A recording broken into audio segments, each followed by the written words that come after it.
Kembali Tuhan, kami akan mulai pelajaran kami pada pagi hari ini Tuhan. Kau berkati hambamu Ibu Rebeka yang akan mengajar kami Tuhan, dan kau berkati kami di tempat ini Tuhan. Kau tambahkan hikmat pengetahuan dari padamu kepada kami dan kepada hambamu Tuhan, supaya kami memahami apapun yang disampaikan oleh hambamu Tuhan. Kami menyerahkan pelajaran ini ke dalam tanganmu Tuhan, hanya di dalam nama Tuhan Yesus Kristus. Haleluya, amin. Ya, Amin. silakan, Tuhan. silakan Ibu Rebeka. Jadi kapan berangkatnya ke Singkawang? 25 ya. 25 ya, ya. Ya Pak, tanggal 5 Pak. 25. 25. Oke, silakan. Suaranya kok agak seperti kayak mendem gitu ya. Dari Suaranya Pak David juga putus-putus, suaranya Singkawang juga putus-putus. Tadi doa juga aku nggak dengar, putus-putus. Nggak tahu nih suaranya aku putus-putus nggak? Kalau saya putus-putus nggak kalau kedengaran di Singkawang? Putus-putus, putus-putus Suara di Pak David. sinyalnya Bu Rebeka itu lagi tidak kuat. Suara Pak David itu kalau berbicara agak cempreng, Pak. Oh, agak cempreng. Cuman oke, Pak, untuk didengar. Maksudnya sinyalnya Ibu Rebeka itu dari tadi gambar Ibu itu agak-agak nyendat-nyendat gitu, Bu. Ya. Saya baru ganti mic. Kalau anunya jadi agak suara tinggi ya. Kedengarannya banyak agak treble-nya. Kasar gitu, Pak. Agak kasar gitu, Pak. Agak kasar. Oke.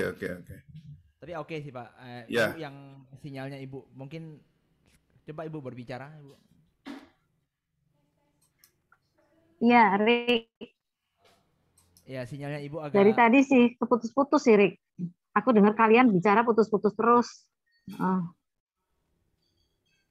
Suara, memang barusan Ibu ngomong juga putus-putus, Bu. Karena sinyalnya Ibu dari tadi gerak videonya juga lambat. Iya, putus-putus. Kalau Jelek sampai ya. terpaksa, Jadi gimana ini? Kalau sampai terpaksa videonya dimatiin aja, enggak apa-apa, Ibu Rebeka. Jadi pakai anu aja, pakai audio aja. Oke. Gimana sekarang? Masih putus-putus? Udah enggak, Bu. Udah bagus, Bu. Kita langsung mulai aja enggak? Oke. Ya. Nanti kalau suaranya hilang-hilang lagi ya tinggal ngomong lagi ya. Saya bisa lihat ya. Nah, hari ini kita akan belajar tentang peperangan rohani. Peperangan rohani ya. Karena hidup kita ini isinya peperangan. Setiap hari kita tahu bahwa sejak kita terima Tuhan Yesus, ya, seperti seorang bayi itu terima Yesus, maka bayi itu akan bertumbuh dan menghadapi masalah-masalah yang beda dari misalnya umur 0 ya, terus umur 6 bulan, nah itu beda lagi ceritanya ya. Ya tuh. Nah, jadi setiap kali itu ada peperangan dan peperangannya itu naik tingkat sesuai dengan tingkatnya, ya peperangannya kayak gitulah ya. Nah, kita harus tahu, kita harus yakin, kita harus ngerti bahwa sekali lagi ketika anak menyelesaikan pendidikannya di tingkat SD itu bukan akhir ya, tapi awal untuk menempuh jenjang pendidikan SLTP. Nah, setelah SLTP itu juga belum akhir, masih ada SMA. Kemudian SMA, nah itu terakhir. Mau terakhir boleh, nggak terakhir boleh, tapi soal sekolah sih sebenarnya nggak ada habisnya. Dari sekolah kehidupan tuh tidak ada habisnya ya. Seperti kalian sekarang di situ meneruskan, sekarang lagi belajar ya. Mungkin di situ ada yang lulusan SMP ya, ada SMP, ada SMA, dan itu diteruskan. Dan tingkat kesulitannya makin tinggi. Jadi sekarang kalau kita terima Yesus, ya itu juga awalnya itu pertobatan itu hanya awal dalam kehidupan bersama Kristus. Ya harus bertahan sampai mencapai garis akhir dalam peperangan rohani. Peperangan rohani ya. Tapi peperangan rohani ini bukan melawan darah dan daging, kita tahu ya. Kita akan tahu itu kan bukan melawan darah dan daging. Seperti misalnya bangsa Israel itu melawan orang Kanaan itu darah dan daging, emang disuruh sama Tuhan untuk melawan, untuk menghabiskan orang-orang justru. Karena mereka orang-orang yang berdosa di hadapan Tuhan jadi harus dihabiskan, kayak Sodom dan Gomora. Itu mereka memang melawan darah dan daging, tapi kita berbeda karena kita bukan melawan orang dengan darah dan daging, tetapi melawan pemerintah-pemerintah, penghulu-penghulu dunia gelap, melawan kekuatan roh jahat di udara dan lain-lain.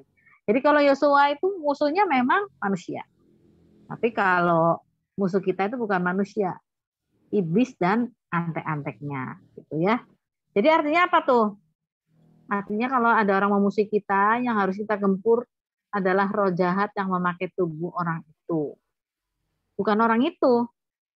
Ya, kita nggak suka lihat orang berdosa, tapi kita tidak membenci orangnya, kita membenci dosanya. Artinya apalagi kalau ada orang menyakiti hati kita, yang kita balas itu bukan orang itu, tapi roh jahat yang berperan di baliknya. Balas boleh, ya itu balas roh jahat boleh banget. Tapi kalau balas orangnya jangan ya. Jadi kita tidak bisa adu muka.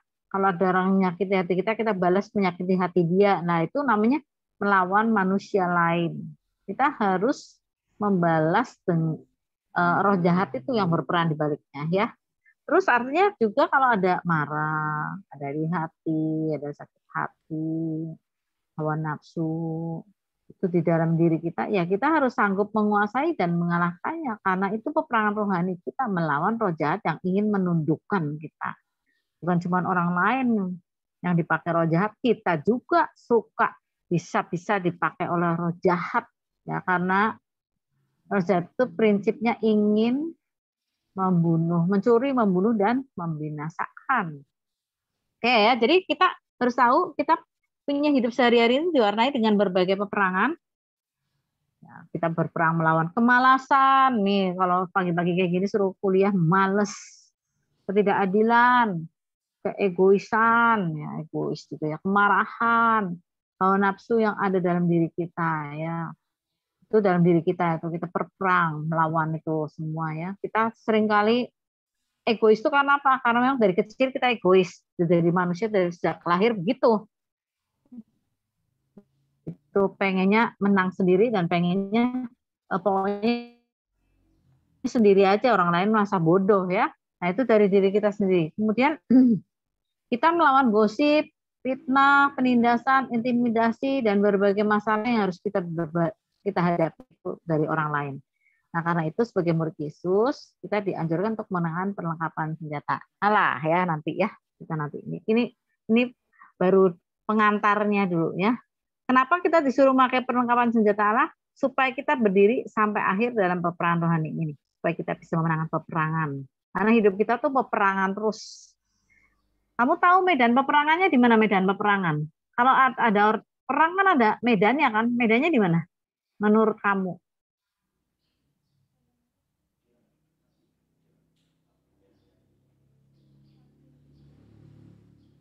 Belum tahu? Dalam hati, Bu. Hati. Sebetulnya yang pas itu Pikiran. pikiran itu medan peperangan kita ya. Kita ya bersyukur kita tidak usah berjuang sendiri sebagai anggota tubuh Kristus. Kita akan dapat juga pertolongan dari anggota tubuh Kristus lainnya ya. Berjuang bersama-sama, bahu-membahu. Makanya kita saling menasehati. Kita mau menasehati, kita juga harus mau dinasehati. Karena kita kalau buta ya, kalau lagi pengen sesuatu itu seringkali buta. Jadi nggak mau dengar nasihat orang. Misalnya kalau lagi jatuh cinta itu, wah itu susah dinasehati. Mau dibilang apa juga, pokoknya yang perempuan jelek ya dibilang cantik. Gitu ya, saya masih ingat aja itu, tapi saya dulu suka kasih ilustrasi tuh. Jadi ada laki-laki dan perempuan tuh ya, pokoknya si laki-laki itu jatuh cinta sama perempuan tuh. Nah perempuan itu kalau ngomong tuh rada cedal gitu loh. Jadi kalau misalnya bilang sup jadi scoop gitu. Kalau misalnya bilang sandal ya jadi sandal gitu, karena di suaranya tuh begitu. pakai gitu. Waktu masih pacaran tuh saking tergila-gilanya sama si cewek, wah itu ngomongnya bagus gak apa-apa itu cerita begitu aja ya, maksudnya jatuh cinta nggak apa-apa ngomongnya begitu juga, karena memang saya jatuh cinta sama dia, saya akan hidup bersama dia sampai kapanpun juga. Ternyata sesudah menikah setiap hari itu si laki-laki itu dengar si istrinya tuh ngomong, ayo schat, kalau bahasa Belanda kan schat itu ya memang sayang ya, schat sayang, ayo kita makan sup, makan terus kita pakai skandal, terus kita makanya kayak gitu terus, kayak bunyinya kayak orang mau gitu, kayak mau buang apa namanya, mau buang ludah. Terus dia tahun demi tahun berlalu, akhirnya setelah 10 tahun itu dia cerai karena dia nggak tahan, istrinya bunyinya kayak gitu terus gitu, jadi dia nggak tahan ya. Nah ini memang egois, ini memang egois. Tapi dia kenapa dulunya nggak dengar nasihat? Ada lagi dikasih tahu nasihat nih, cowok ini ya, ini orangnya kasar loh, nanti ini pembohong loh, suka bohong loh. Enggak, saya bisa mengubah nanti gampang, nah, kata si cewek, karena dia jatuh cinta masih cowok saking gantengnya. Setelah mereka menikah baru tahu bahwa itu cinta itu tidak sekedar cinta saja. Hidup keluarga itu tidak sekedar cinta, tapi kita harus kita punya yang lain-lain ya selain cinta ya. Dan itu karena tadi cinta itu buta, jadi nggak bisa dinasehati apa saja, biar dia jelek dibilang cantik, biar dia bodoh dibilangnya pinter, biar dia itu hidungnya misalnya ya, hidungnya nggak mancung, pesek dibilangnya mancung, bagus juga ya, gitu dan seterusnya ya, karena cinta itu buta, itu egois dari hidup kita. Kita senangnya nasehatin orang lain, kita mau orang lain mendengar nasihat kita. Tetapi kalau dinasihati orang lain sakit hati, tidak gereja, itu ya banyak yang orang yang seperti itu ya, seperti itulah, lucu memang ya, lucu sekali ya. Saya juga belakangan ini ada dengan jemaat lucu-lucuan lah, pokoknya sampai ketawa terus kalau inget ya. Karena ada jemaat tuh tiba-tiba sakit hati sama wakil saya itu. Sakit hatinya kenapa? Udah setahun mau Natal lagi nih, baru mau Natal lagi baru ketahuan. Katanya waktu itu kok dia guru sekolah minggu, kok jadi guru sekolah minggu nggak dapat hadiah. Lah, orang lain dapat, dia nggak dapat. Nah, dia kepala sekolah minggu yang nggak dapat hadiah. Biasanya kalau yang kepala-kepalanya itu malah nggak dapat hadiah. Kalau saya Natal atau Paskah kayak gini, kepala-kepalanya malah saya mintain duit. Sini, nyumbang semuanya. Semua pengerja itu harus nyumbang, nggak bisa nggak. Sesuai kemampuan. Nanti buat jemaat. Kalau jemaat sih terserah, tapi kalau pengerja itu harus keluar uang. Kalau saya seperti itu. Kepala-kepalanya, kepala kaum ibu, kepala segala macam, kaum bapak itu harus nyumbang itu. Harus. Sebagai bukti bahwa mereka itu mengasihi Tuhan. Tidak boleh terikat pada harta. Nah, seperti itu ya. Jadi lucu, pada itu ketawa. Aduh, sakit hati sudah hampir setahun baru ketahuan gitu ya. Egois sekalipun hadiahnya apapun ya nggak tahu lah ya. Itu sampai lupa saya juga telah hadiah itu. Nah, itu misalnya ya. Jadi kita harus sanggup menguasai diri sendiri. Terus, oke, jadi kita berperang setiap hari melawan apa saja yang jahat itu. Jadi kita sebagai tubuh Kristus akan mengalami peperangan terus-menerus seumur hidup kita sampai kita bertemu dengan Tuhan. Jadi kapan peperangan rohaninya dimulai? Ya sejak kita percaya pada Tuhan Yesus. Peperangan rohaninya berakhirnya kapan? Ya ketika Tuhan bilang, hamba yang setiawan, mari masuklah. Itulah akhir peperangan rohani kita. Oke, sekarang kita lihat dulu peperangan rohani apa aja nih ya. Silakan di yang nomor 2 hari. Udah, Bu. Nah, ada 3 tingkatan peperangan rohani. Ya, saya udah tahu. Ada 3 tingkatan peperangan rohaninya. Yang pertama itu tingkat dasar, tadi ya. Contohnya berperang melawan kedagingan. Ayo, kalian yang baca Matius 10 ayat 1. Melawan kedagingan.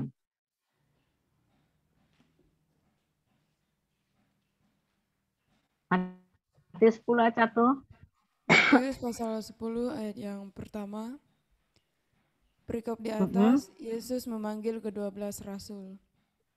Yesus memanggil Ya. ke-12 muridnya dan memberi kuasa kepada mereka untuk mengusir roh-roh jahat dan untuk melenyapkan segala penyakit dan segala kelemahan. Amin. Tuh kalian juga suaranya putus ya. Kalau aku putus nggak sih suaranya dari tadi? Enggak, Enggak, Bu. Bu. Lancar, Bu. Putus nggak suaranya aku? Enggak, Bu. Lancar. Oke. Enggak, Bu. Iya. Enggak ya? Ya udah. Tadi aku dengarnya itu yang baca Alkitab tadi Salvika ya. Aku nggak dengar buntutnya. Desi, Oke. Bu. Desi, Bu. Jadi kita Desi, sama nggak kelihatan ya. Aku pakai HP jadi kecil-kecil kayak gini. Ya udah. Oke ya. Jadi berperang melawan kedagingan itu termasuk sakit penyakit, musik setan dan seterusnya. Termasuk kelemahan. Kelemahannya siapa? Kelemahan orang lain dan kelemahan diri sendiri ya. Itu melawan hal-hal yang biasa. Ini pertama tingkat dasar. Sekarang pelayanan pelepasan pribadi. Ayo, Kisah Rasul 19. Ada yang baca? Silakan. 11 sampai 12. Kisah para Rasul 19 ayat 11 sampai 12.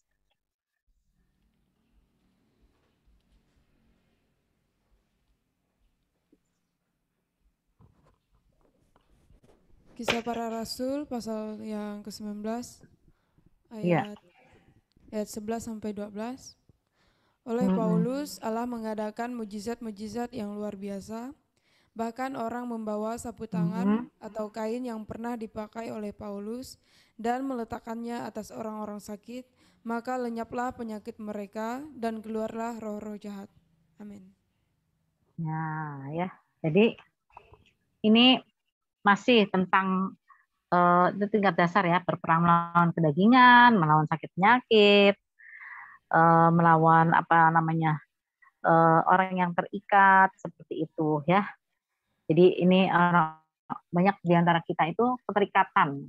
Biarpun orang Kristen masih ada bisa diikat oleh roh jahat, bisa dimasukin oleh orang mati, bisa dimasukin roh jahat, ya seperti itu ya. Membuat orang itu nggak bisa fokus dan seterusnya. Ya, itu banyak ya. Waktu dulu saya udah cerita banyak soal ini ya. Kemudian tingkat okultisme nomor 2 itu melawan sihir, mantra, tenung, jampi-jampi, kekuatan gaib. Nah, ini udah naik tingkat ya, tingkat nomor 2 okultisme. Nah, mungkin kalian nanti di suku Dayak itu banyak juga ya okultisme ya. Benar nggak? Banyak, Bu. Nah, itu dia ya, kalian harus siap ya. Makanya diajar sekarang ini supaya jangan takut ya. Ingat ya, kalau kita takut justru kita diserang oleh iblis, sebab iblis itu tahu kita lagi takut gitu, tahu ya, kita harus gagah berani nih bersama dengan Tuhan. Seperti itu. Jadi melawan sihir itu banyak tuh, sihir, mantra, tenung, ya, jampe-jampe, pelet, dapat nggak senang sama cowok itu kenapa sekarang jadi senang? Nah, mungkin dipelet ya, kekuatan gaib dan seterusnya. Gitu. Kalau kita masih bisa nggak tuh di campi-campi atau di sihir, bisa nggak orang Kristen? Enggak. Ada yang bisa dan enggak ya? Nah, enggak. Tergantung tingkat rohaninya itu sampai mana, tergantung nanti dulu.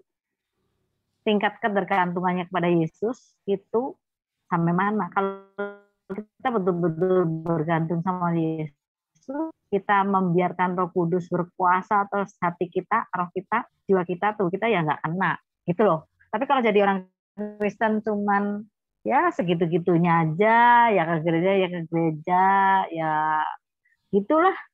Pokoknya asal absen, ya. Ada di sini orang kaya, dia nggak suka ke gereja ya, nggak suka gereja, dia cuman bilang nggak apa-apa ya Pak Pendeta, yang penting uangnya nyampe.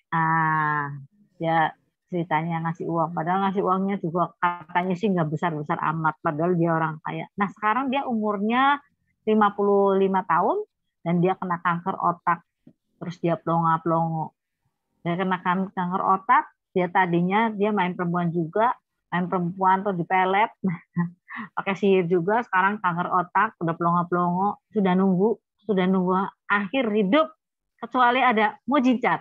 Nah, seperti itu ya. Nah, itu tingkat okultisme juga karena dia terkena sihir, mantra, dan terus nomor 3 itu tingkat strategis, itu melawan roh-roh teritorial dari satu kota, daerah, bangsa-bangsa, dan lain-lain. Jadi kalau kita mau mendoakan kota, kita harus tahu sejarah kota itu. Apa sih yang menguasai kota itu, sejarahnya apa? Misalnya waktu kalau di Hercules ini, saya sendiri tahunya hanya bahwa di Hercules ini sejarahnya cuma petani dan orang-orang Chinese yang dulu-dulu membuat sarang burung ya. Jadi itu yang permulaan mereka juga pakai tingkat sihir. Sihirnya itu gara-gara sarang burung. Di sini nggak ada cikal bakal yang seperti yang Bogor nih yang saya mau cerita. Jadi di Bogor itu dulu ibu kotanya negara Pajajaran itu Bogor. Nah, misalnya nanti kalian di Dayak nih, ibu kotanya mana? Misalnya Kutai atau apa harus tahu ya.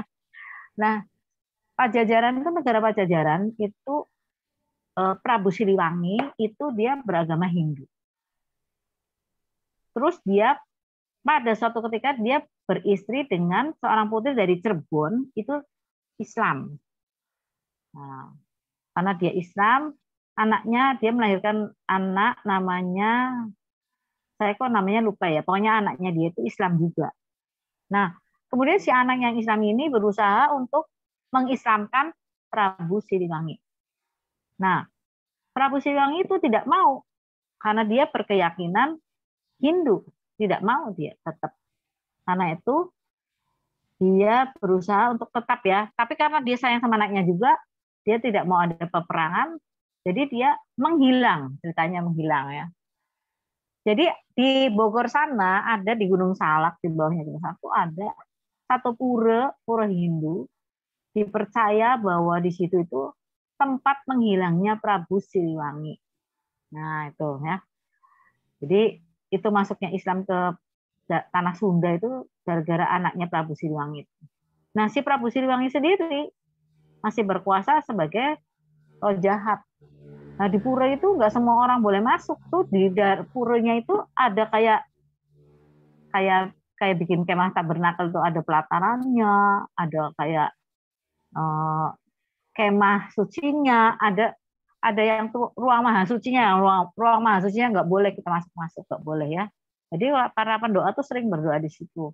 Dan di Gunung Salak situ didoakan karena ada pahit hati dan sakit hati antara orang-orang Pajajaran yang aslinya sebetulnya dengan orang-orang Islam. Maka dengan orang Cirebon, maka harus ada rekonsiliasi. Nah, itu misalnya itu sejarahnya itu namanya roh teritorial. Itu kita harus tahu sejarahnya kota itu, sejarahnya apa ini daerah situ. Misalnya kayak Surabaya dan Madura itu ada sejarahnya lagi, makanya ada Sura dan Baya ya. Seperti itu ya. Jadi Baya itu buaya. Jadi di sana ada apa yang harus diketahui oleh para pendoa gimana caranya supaya Surabaya itu baik, supaya Surabaya itu jadi menang, bisa banyak orang datang pada Yesus Kristus, harus digempur roh teritorial itu misalnya itu namanya tingkat strategis. Itu para pendoa tuh biasanya yang pergi-pergi ya, mereka bisa pergi kemana-mana. Nah ini sekarang ini Pak Daniel Panji juga sedang pergi ke Mesir berdoa di Sungai Nil. Nah supaya Mesir nanti bisa lebih terbuka untuk Injil karena di Sungai Nil itu ada banyak penguasa itu misalnya ya. Nah kayak kita tahu sungai-sungai itu ada juga itu banyak penguasanya. Nah jangan nggak percaya kalau ada di Alkitab ada nyebut jin. Nah, nanti kalian cari ya, jin di mana nih? Ya itu pokoknya ada lah di situ. Oke ya. Jadi sekarang kita lihat ya kalau kita belum siap jangan sembarangan untuk melawan roh teritorial ya. Jangan nantang-nantang ya untuk roh-roh teritorial. Jangan kita mengusik mereka kalau kita memang nggak siap dan belum terlatih untuk melawan mereka. Karena bisa-bisa kita sendiri yang diterjang. Sementara kita tidak bisa melihat mereka, tapi mereka melihat kita. Nah, itu repot untuk roh-roh jahat itu ya. Jadi kalau belum siap jangan ya, jangan. Nah, itu para pendoa itu yang biasanya keliling-keliling ya, mereka para pendoa itu bisa loh pergi ke Alor, bisa pergi kemana-mana untuk berdoa di sana. Tapi sebetulnya yang paling penting adalah orang yang di situ. Jadi misalnya ya kalau orang Jawa Barat berdoa untuk Jawa Barat, orang Jawa Tengah berdoa untuk Jawa Tengah. Kita harus tahu kelahiran di mana, kita berdoa untuk daerah itu, dan itu lebih manjur untuk roh-roh jahat karena kita sebagai anak daerah itu menyerang mereka. Kita sebagai tuan rumah tidak suka lagi sama mereka. Nah, itu namanya roh-roh teritorial bisa kalah sama anak-anak daerah ya. Seperti itu. Jadi harus ada pengetahuan untuk itu ya. Nah, jadi ini 3 tingkatan. Seterusnya, Rick. Terusnya udah ganti belum? Ini suka belum ganti nih ya. Sudah, Bu. Kita lihat ya. Jadi tujuannya nih apa nih ya? Jadi tujuan peperangannya itu meruntuhkan dan menghancurkan kerajaan iblis dan pekerjaannya di bumi. Ya, yang pertama ya. Itu coba baca di Roma 16 ayat 20. Roma 16 ayat 20. Nah kan?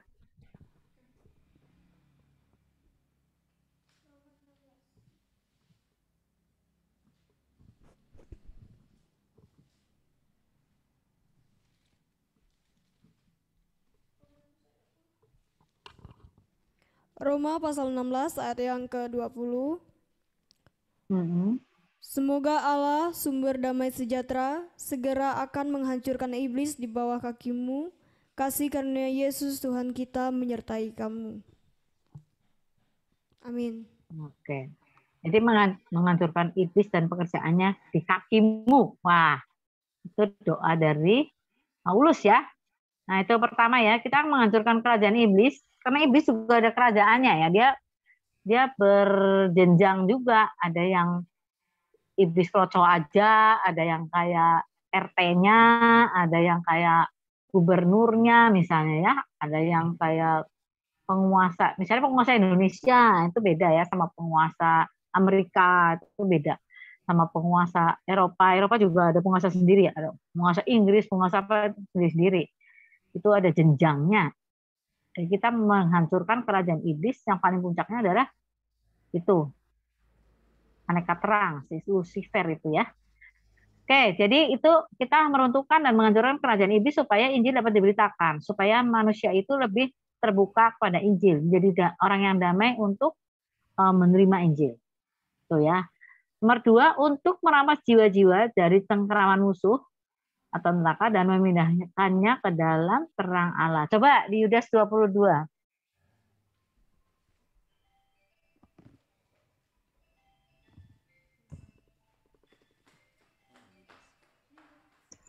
Yudas 22.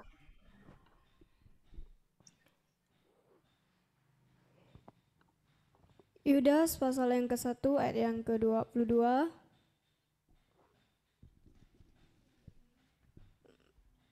Ayat 22 Kak, Bu? Iya, ayat 22. Tunjukkanlah belas Yudas kan teman kasihan. 1. Iya.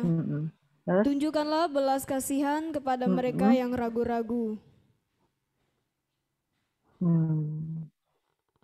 Tunjukkanlah belas kasihan pada mereka yang ragu-ragu. Di sekitar kita ya, di sekitar kita banyak orang ragu-ragu loh. Ya, kemarin saya baru ngomong-ngomong ya sama ini, dulu saya waktu praktek tuh ada anak buahnya orang muslim, dia yang suka nyatet ya, dia tahu-tahu dia anaknya periang gitu, sekarang udah berkeluarga dan dia keluarga besarnya tuh memang besar, ibunya tuh punya anaknya kalau nggak salah 2.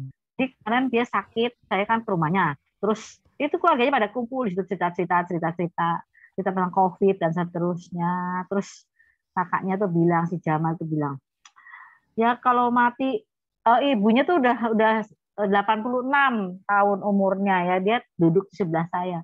Kata si anak buah saya itu, ini ibu mah takut mati, anu Bu, karena dia pengennya muda aja, tapi nggak pakai sakit.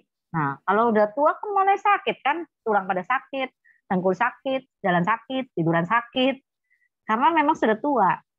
Ya, sudah apa tuh namanya, kalau kayak rumah juga tua itu perlu renov ya. Tapi kalau badan kita tuh nggak bisa direnov, ya udah kayak gitu aja. Kalau kita rumah tua sering diambrukkan terus dibangunkan yang baru ya. Nah kalau tubuh kita, wah itu nggak bisa itu, ya udah kayak gitu ya, nggak bisa renov. Paling-paling tambal sini tambal sana. Terus saya bilang ya kalau saya sudah nggak takut. Saya sih prinsipnya saya nggak mau umur panjang. Secukupnya saja. Nanti kalau Tuhan panggil saya pulang ya pulang aja secukupnya. Saya nggak mau panjang-panjang. Baru panjang-panjang sakit, dengkul sakit, badan sakit. Ya kan semakin tua jalannya mulai semakin pelan. Makin tua, lebih tua lagi tambah pelan. Karena ya itu, karena kalau kecepatan nanti kepleset lagi ya. Ya itu karena harus direnov badannya. Seperti itu. Nah, jadi kita tahu seperti itu. Saya bilang sama mereka, kalau saya sudah nggak takut, saya mau mati ya mati aja. Saya bilang di sana ketemu sama Tuhan saya, terus ketemu sama keluarga. Di sana ada keluarga, sudah ada yang banyak yang nungguin. Jadi saya udah tenang-tenang saja, nggak apa-apa, seneng banget gitu, nggak apa-apa. Jadi hidup harus berguna dalam tangan Tuhan, tapi mati juga menguntungkan. Kayak gitu ya Bu. Kalau soal agama, ya iyalah kalau soal agama makanya kudu kudu pas. Iya kata mereka tuh. Soalnya kita nggak tahu ya nantinya di sana itu selamat apa enggak, nggak tahu. Lah itu kalau saya sih yakin saya selamat. Gitu kata saya ya. Jadi itu banyak jiwa-jiwa yang ditipu oleh iblis. Mereka ditipu, mata mereka tidak bisa melihat Tuhan Yesus. Mata mereka tidak bisa melihat terang. Karena iblis itu menombakkan tombaknya ke mata. Kalau mereka baca apa-apa yang tentang Yesus, mereka nggak ngerti. Karena mereka sudah dibutakan oleh iblis. Itu kasihan sekali ya. Ada banyak orang yang ragu-ragu di dunia ini, dan itu tugas kita untuk membawa mereka, merampas jiwa. Nah, istilahnya gitu ya. Merampas jiwa, memindahkannya ke dalam terang Allah. Karena tanpa Tuhan itu nggak ada terang. Sementara dunia ini gelap, gawat. Kalau jalan di gelap enak nggak? Jalan di gelap, Enggak kira-kira. enak. Karena apa? Kalau jalan di gelap tuh bisa apa? Nggak enak. Nggak kelihatan apa-apa, ada lubang bisa kejeblong, bener? Ya. Ada batu kesandung, ada tembok bisa kejeduk, bener kan? Mau ngambil HP, nggak dapet apa-apa, tangannya gerayang-gerayang. Pokoknya kalau gelap tuh nggak enak. Itu manusia yang nggak kenal Tuhan Yesus tuh ada dalam kegelapan. Kita harus merampas mereka supaya mereka melihat terang. Itu dia ya. Terus nomor 3-nya, melepaskan jiwa-jiwa yang sudah percaya dari beban, kuk, belenggu atau ikatan dan tipu daya iblis. Lukas 4, ayo dibaca. Lukas 4 ayat 18 sampai 19. Lukas pasal yang ke-4 ayat yang ke-18 sampai 19. Oleh Tuhan ada padaku, oleh sebab Ia telah mengurapi aku untuk menyampaikan kabar baik kepada orang-orang miskin, dan Ia telah mengutus aku untuk memberitakan pembebasan kepada orang-orang tawanan dan penglihatan bagi orang-orang buta, untuk membebaskan orang-orang yang tertindas, untuk memberitakan tahun rahmat Tuhan telah datang. Amin.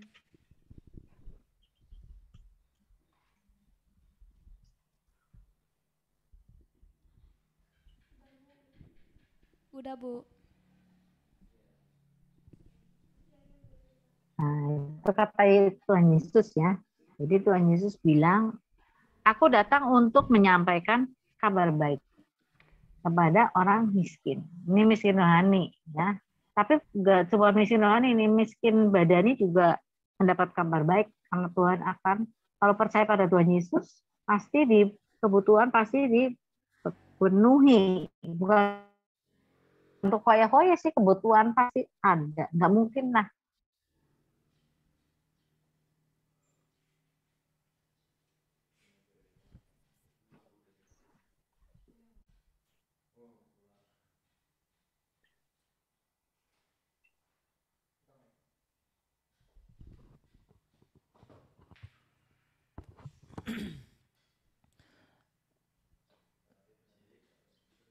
Masih dengar nggak suara aku Sorry sekarang? Bu, tadi keluar. Jadi sekarang udah kembali Bu. Oh, udah ya Silakan sekarang. lanjut. Ini namanya peperangan. Berhubung kamu diajarin peperangan rohani ya, memerangi iblis-iblis. Jadi mereka juga nggak senang, gitu ya. Oke. Jadi Yesus itu datang untuk menyampaikan kabar baik pada orang miskin, untuk apa lagi?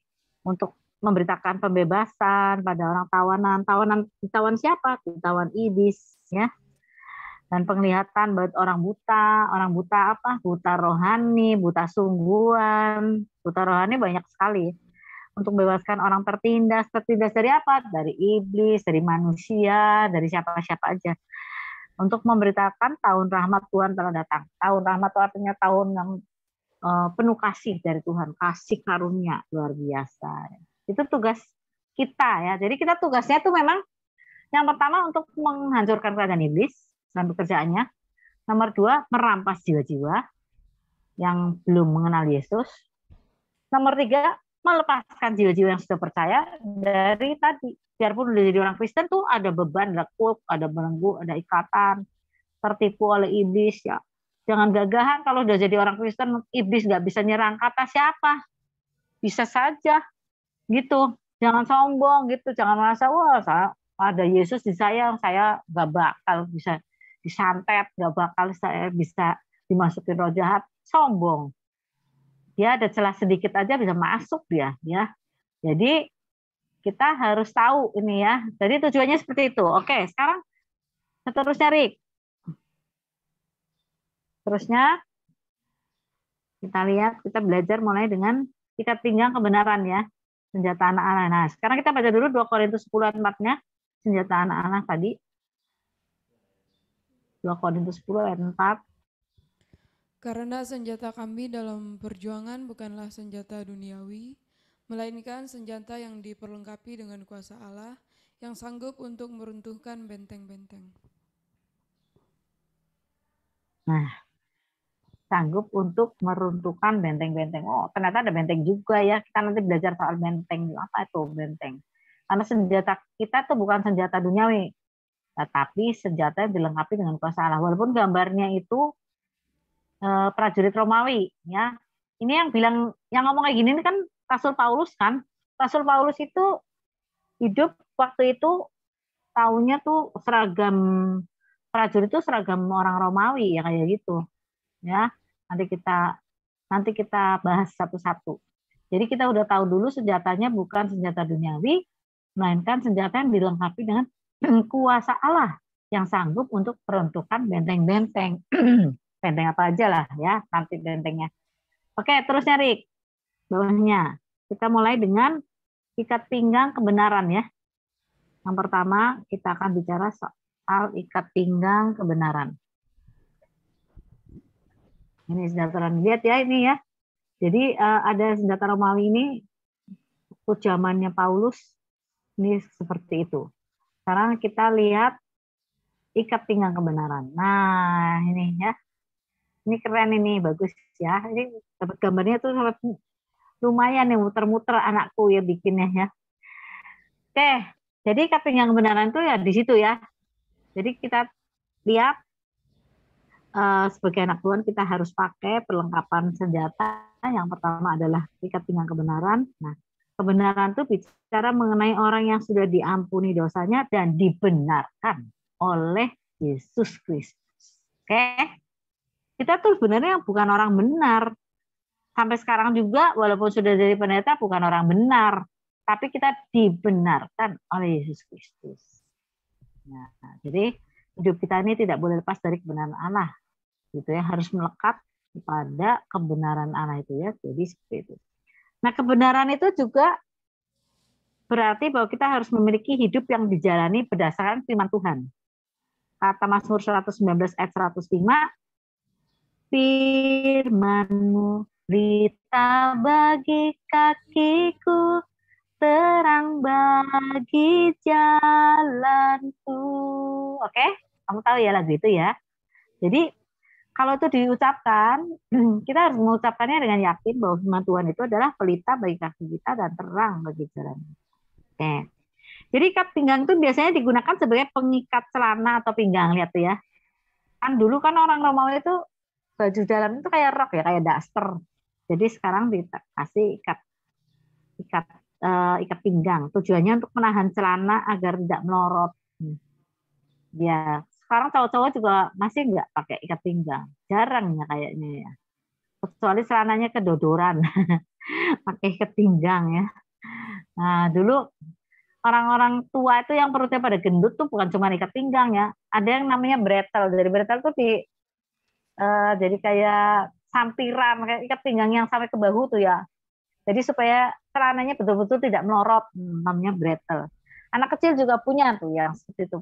Saya dulu suka beli ya buat Abiel ini supaya kalau pakai celananya nggak melorot. Nah, jadi fungsi ikat pinggang itu menahan gerakan pinggang supaya nggak berlebihan, dia ditahan di situ ya.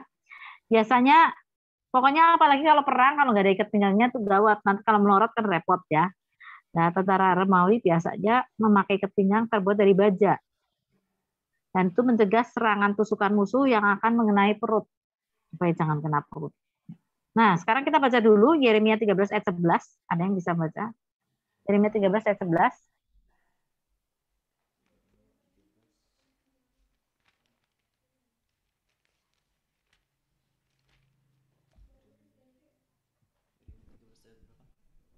Yeremia 13 ayat berapa, Bu? 11. Yeremia pasalnya yang ke-13 ayat Ayat ke-11. 11. Sebab seperti ikat pinggang melekat pada pinggang seorang, demikianlah tadinya segenap kaum Israel dan segenap kaum Yehuda kuletakkan kepadaku, demikianlah firman Tuhan. Kulekatkan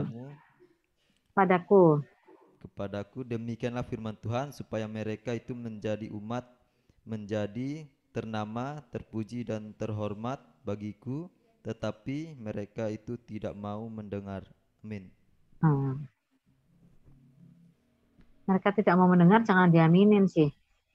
Nah, jadi Yeremia 13 ayat 11 tuh dibilangnya sebab seperti ikat pinggang melekat pada pinggang seorang, demikianlah tadinya segenap kaum Israel dan segenap kaum Yehuda kulekatkan kepadaku. Demikianlah firman Tuhan, supaya mereka itu menjadi umat, supaya jadi ternama, supaya jadi terpuji, supaya jadi terhormat bagiku. Tetapi mereka itu tidak mau mendengar. Jadi ayat ini menjelaskan bahwa ikat pinggang itu punya arti yang sangat mendalam, yaitu melekat pada Tuhan. Ikat pinggang itu ya. Artinya melekat pada Tuhan. Nah, artinya melekat pada Tuhan berarti kalau kita melekat pada Tuhan, kita menjadi umatnya. Kalau kita melekat pada Tuhan, kita jadi ternama. Ternama itu apa? Termasyur, terkenal. Kalau kita melekat pada Tuhan, kita jadi terpuji. Terpuji, dipuji-puji, ya. Kalau kita melekat pada Tuhan, jadi orang terhormat. Ingetin nih ya, kalau nggak melekat pada Tuhan, lain lagi ceritanya ya. Sekali lagi ya, ayat ini bilang, sekali lagi, sebab seperti ikat pinggang melekat pada pinggang seseorang, demikianlah tadinya segenap kaum Israel dan segenap kaum Yehuda kulekatkan padaku. Demikianlah firman Tuhan. Supaya mereka itu menjadi umat, jadi umatnya Tuhan, menjadi ternama, menjadi terpuji dan terhormat bagiku, tetapi mereka itu tidak mau mendengar. Jadi ikat pinggang punya arti yang mendalam, yaitu melekat pada Tuhan. Dan sekali lagi ditegaskan, kalau kita melekat pada Tuhan, kita menjadi umatnya. Ini kebenarannya ya. Menjadi ternama, menjadi terpuji, menjadi terhormat. Karena itu, jangan salahkan Tuhan jika kita tidak ternama, tidak terpuji, tidak terhormat. Karena kita tidak mau melekatkan diri pada Tuhan. Kita jadi orang tidak terhormat karena kita tidak mau melekatkan diri kepada Tuhan. Kita jadi tidak ternama karena tidak mau melekatkan diri pada Tuhan. Kita jadi tidak terpuji karena tidak mau melekatkan diri pada Tuhan, tidak taat sama Tuhan. Jadi gimana dong? Berarti memakai ikat pinggang kebenaran itu sangat menguntungkan kita. Itu membawa keuntungan buat kita. Ya. Nah, ikat pinggang kebenaran itu memang diberi sama Tuhan, tapi kita harus pakai sendiri. Harus memakai sendiri itu. Mana ada prajurit Romawi mau perang, pakaiannya dipakein sama orang lain, ya pakai sendiri. Kalau kita mau memakainya, kita berarti beruntung, diberkati, dan jadi orang terhormat. Setuju? Setuju. Ngerti nggak nih aku ngomong? Ya, ngerti nggak? Awas nanti kalau ditanyain ngerti apa nggak? Nanti kalau ditanyain lagi ngerti nggak? Coba ya, ikat pinggang kebenaran tuh jangan dianggap sebagai sabuk aja, sabuk kulit, sabuk murahan 10 ribuan, beli di online. Nggak gitu. Ya, ikat pinggang kebenaran itu berarti artinya melekat pada Tuhan. Ya, nah, karena itu disebut nih ya di sini ya, siap siaga dan waspada. Oh, ini orang kalau sudah pakai ikat pinggang begini berarti udah siap nih mau apa nih, mau perang. Kita harus seperti ini, siap terus. Nah, kita harus perkasa di dalam Tuhan seperti tentara tetap perkasa menghadapi musuhnya. Ya, memang kita punya musuh, bukan darah dan daging, tapi musuhnya ya.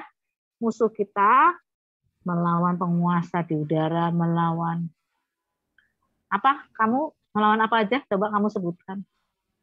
Musuh kita tuh siapa? Roh-roh jahat di udara. Apa lagi? Penguasa-penguasa di dunia. Penguasa di dunia. Penguasa dunia yang gelap, bukan penguasa dunia nanti kalian melawan Pak Jokowi, penguasa Indonesia, enggak kan? Penguasa dunia yang gelap, setan maksudnya ya. Pemerintah, jangan pemerintah Indonesia loh, pemerintah dunia yang gelap.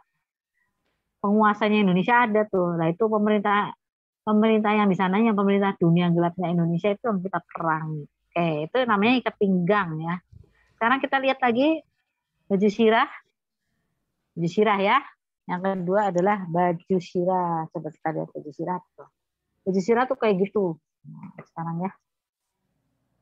Jadi baju sirah adalah baju yang dibuat dari besi baja untuk tentara, khususnya untuk melindungi bagian fatal, yaitu jantung yang berbicara mengenai hati. Nah, sekarang baju sirahnya kok ada keadilan segala. Kita harus ini dulu melihat baju sirah ini ya. Kalau zaman sekarang namanya rompi ya, kalau orang polisi-polisi itu pakai rompi anti peluru, wah misalnya seperti itu. Ini baju sirah tuh seperti itu. Nah, baju sirah itu sekali lagi itu baju baja berfungsi untuk melindungi tubuh dari serangan musuh. Nah, dulu orang membuat baju sirah itu butuh waktu berbulan-bulan. Para pengrajin itu berbulan-bulan bikin baju sirah. Dulunya dibuat bukan dari baja sih, dulunya ya, tapi dibuat dengan penuh ketelitian dari kulit tadinya, sehingga benar-benar kuat dan tidak sobek, tidak koyak. Nah, baju ini dipakai saat berjaga-jaga dan perang, dan biasanya hanya dipakai militer, nggak sembarang orang pakai baju sirah kayak gini, nggak sembarang. Tuhan di dalam Yesaya 59 ayat 17 bilang, Tuhan mengenakan keadilan sebagai baju sirah. Ya, Yesaya 59 ayat 17. Dibilang Tuhan mengenakan keadilan sebagai baju sirah. Nah, kalau di 1 Tesalonika 5 ayat 8, kita yang adalah orang-orang siang, baiklah kita sadar, berbaju sirahkan iman dan kasih. Ternyata baju sirahnya itu iman dan kasih. Tuhan saja pakai baju sirah. Baju sirahnya kan itu keadilan. Nah, ini ya, kita harus ngerti nih. Kalau nggak dengerin baik-baik, kamu miss soal ini baju sirah. Bikin keadilan dari Tuhan, dan kita harus berbaju sirahkan iman dan kasih. Sekali lagi ya, baju sirah itu seperti rompi ya, zaman sekarang ya, rompi anti peluru. Nah, sekarang lihat di baju sirah ini ada bagian tubuh yang paling vital yang dari tubuh itu yang harus dilindungi. Yang pertama yaitu paru-paru. Nih paru-paru tuh, ya. Paru-paru ada di situ di balik baju sirah. Paru-paru itu organ pernafasan manusia. Kalau orang nggak ada paru-parunya nggak mungkin nafas. Nah sekarang kita udah tahu nafas kehidupan kita adalah doa. Doa adalah nafas hidup. Orang yang sedikit berdoa sama dengan sesak nafas. Sesak nafas kalau sedikit berdoa. Sedikit sih fungsinya paru-parunya ya. Berhenti berdoa berarti berhenti bernafas. Syukur ya. Kalau berhenti berdoa berarti berhenti bernafas nih ya. Ingat kalian tuh ya kalau udah mulai males berdoa, waduh saya berarti mati nih. Karena berhenti bernafas. Nah, iblis melakukan berbagai cara untuk mencuri waktu kita dengan berbagai kesibukan atau aktivitas sehari-hari supaya tidak berdoa. Gitu ya. Kalian masih muda-muda masih mending.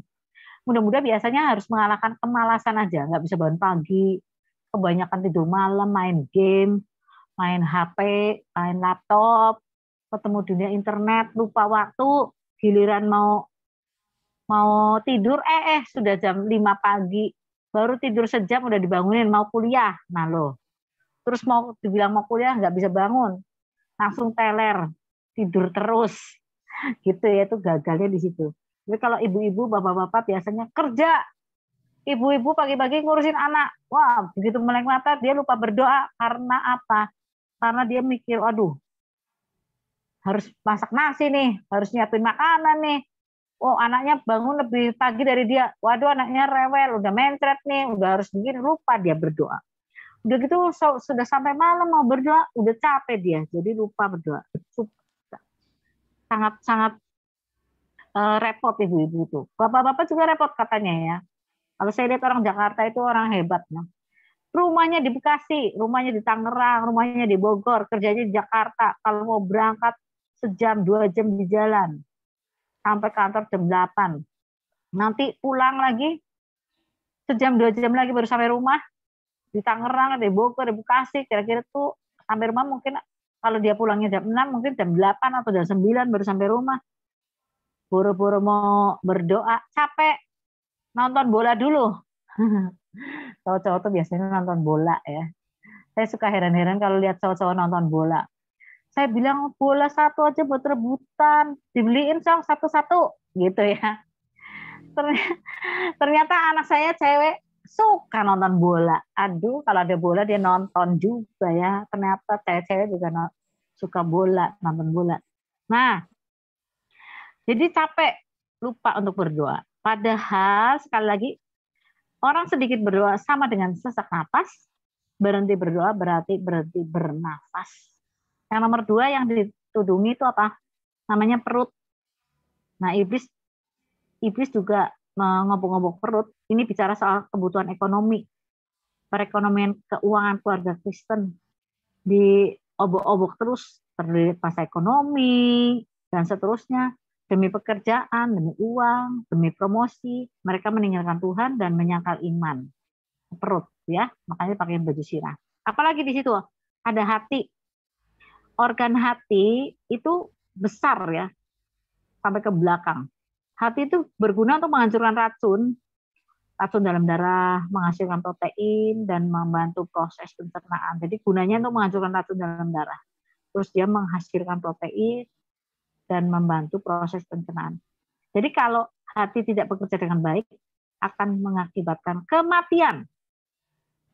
Karena itu hati kita juga, dia harus bisa untuk menghancurkan racun.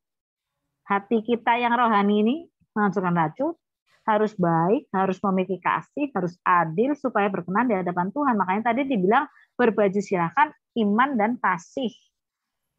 Seperti itu ya. Habis itu ada apa? Nah ini, jantung. Jantung itu kalau berhenti berdetak berarti mati. Berhenti melekat pada Tuhan berarti mati rohani. Ya, jantung berhenti berdetak, mati aja situ. Nah, jadi baju sirah harus dikenakan secara terus-menerus supaya panah api dari iblis tidak melukai kita. Sebab iblis selalu mencari kelengahan kita, ya. Nah, itu sekali lagi dibaca 1 Tesalonika 5 ayat 8-nya. Tetapi kita yang adalah orang-orang siang, baiklah kita sadar, berbaju sirahkan iman dan kasih, dan berkotopongkan pengharapan keselamatan. Sampai situ dulu ya, udah pusing belum tuh? Baru 2 nih udah pusing kayaknya ya. Oke ya, sampai minggu depan Tuhan Yesus memberkati. Silakan ada yang berdoa. Mari kita